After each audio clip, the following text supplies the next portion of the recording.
असून तिन्ही नेत्यांना माहिती आहेत आणि त्यामुळे देवेंद्र फडणवीसांसारखा चेहरा हा विधिमंडळ गटनेतेपदी असणं हे भाजपसाठी अत्यंत महत्त्वाचं आहे आणि तेवढंच फायद्याचं देखील आहे।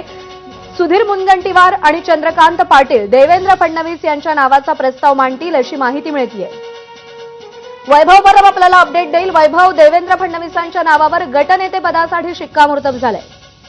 नक्कीच, आणि या संदर्भातली सर्व प्रक्रिया आहे ती पूर्ण झालेली आहे। सुधीर मुनगंटीवार आणि चंद्रकांत पाटील हे भाजपचे ज्येष्ठ नेते आहेत, त्यांना हा मान मिळालेला आहे प्रस्ताव मांडण्याचा आणि अनुमोदन देण्यासाठी रवींद्र चव्हाण यांची निवड झालेली आहे।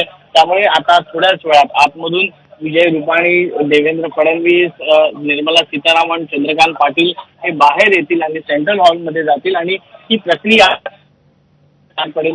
रवींद्र चव्हाण या ठिकाणी आपल्यासोबत। दादा, एकच मिनिट, अनुमोदन देणार आहात, पेटा बांधून आलेला आहात रवी भाऊ, किती वेळात ही प्रक्रिया चालू होईल रवी भाऊ?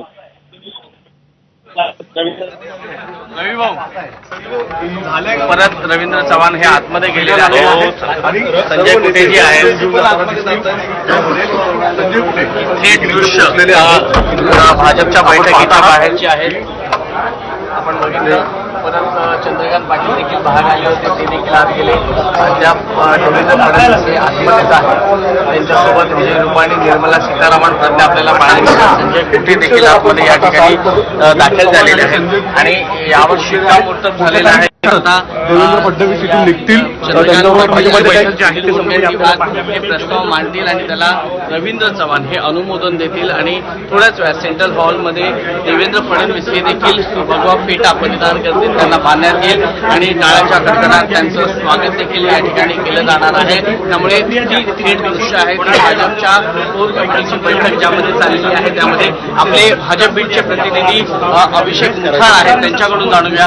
अभिषेक, ही नावं जी आपल्याला पाहायला मिळतात, सुधीर मुनगंटीवार, चंद्रकांत पाटील आणि रवींद्र चव्हाण,